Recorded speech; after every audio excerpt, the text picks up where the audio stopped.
Okay, our next lesson is going to be on income statements. We're going to be going through today. You will be successful when you can differentiate between a balance sheet, so from our previous lesson, and an income statement. You'll also be able to listen and explain the steps that we have to go through to create an income statement, and in the end you'll be able to create an income statement as well.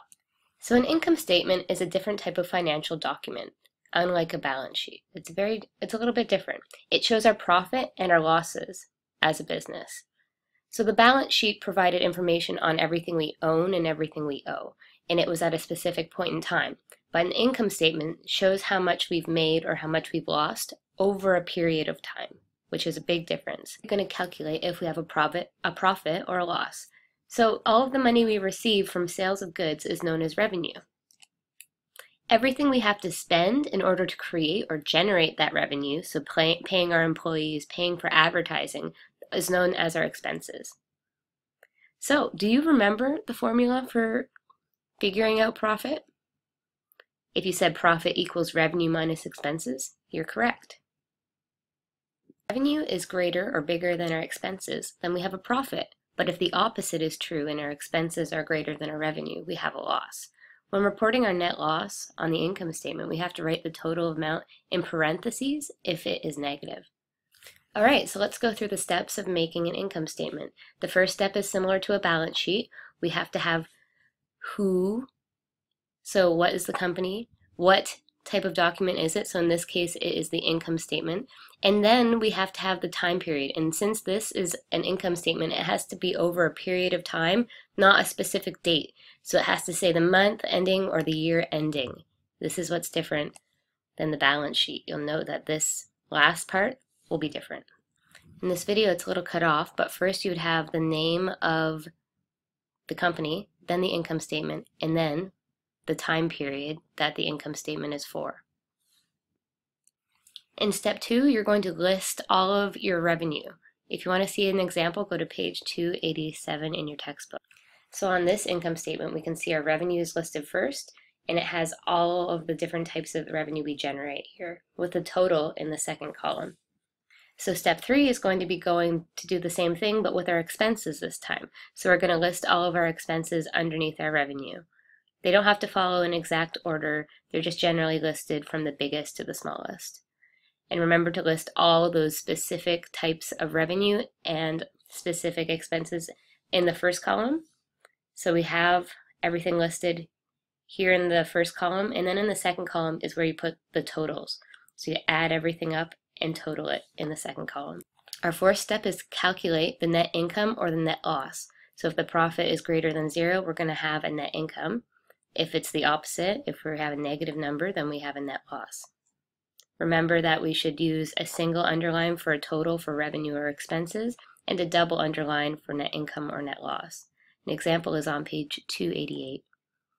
So the net income is cut off at the bottom of this video, but as you can see, we've got an underline for all of your expenses, and then you have an underline under your income. Underneath this, you're going to have your net income, which you're going to calculate from your revenue minus your expenses to get your income, and your net income will have a double underline.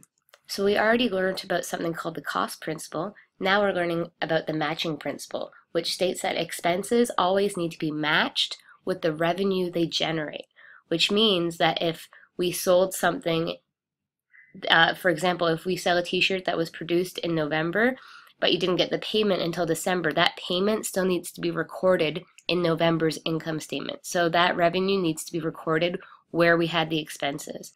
So we've talked about service businesses and businesses that make products, so merchandising businesses, retail businesses. The difference on the income statement is that we have to have inventory, the cost of inventory included in our income statement. So for this, we have to calculate something called our cost of goods sold. So how do we get our gross profit? It's going to be our revenue minus the cost, how much we had to pay for those goods in the first place to get our gross profit. So how much we sell the goods for minus how much we had to pay for the goods will give us how much money we actually made, right? And then that profit minus all of our other expenses will give us our total net income. So how do we calculate our cost of goods sold? So this is how much we had to pay to maybe pay for the t-shirts that we're going to sell. So we have to open up with our starting inventory figure. So how much do we have already at the beginning of the period? Add all the new purchases we've made, and then subtract what was our ending inventory. So what do we have left over? And that will give us our total cost of goods sold.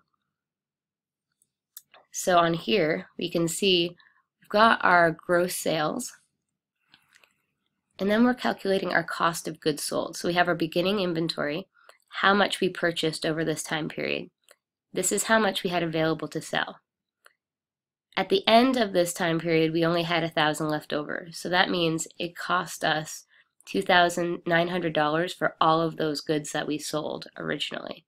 So what we earned from selling those goods minus how much we paid for those goods in the first place gives us our gross profit. From our gross profit, we can subtract all of our expenses, our total expenses, to get our net income. Okay, now it's your turn to try and calculate cost of goods sold. Read this question, pause it, and try and find the answer. If this was your answer, you've done it correctly. So we have how much inventory we had at the beginning of the year, how much we purchased, and then how much we had left over. So if we rearrange this equation, we can figure out how much it cost us to get those, how much our cost of goods sold was. And we can go through this more in class. So now we need to complete our income. We've completed our income statement. Remember, the cost of goods sold is not how much the customer is paying for that good, it's how much we had to buy it for. So if you want to see a completed income statement, you could go to page 292 for a retail example. That we've calculated our net income or our net loss, we can change our business's owner's equity. So if the business makes a profit, we add that to net income, to our original capital amount. So you can refer to page 293 in your textbook to go through all of this. Come to class prepared to be successful in these areas. We'll go through a review and do some practice on making income statements. At this point, you should have a really good idea of what the difference between a balance sheet and an income statement is. You'll be able to create a balance sheet on your own after following all of those steps. If you want to go through them again, you can watch the video again. Have a good day.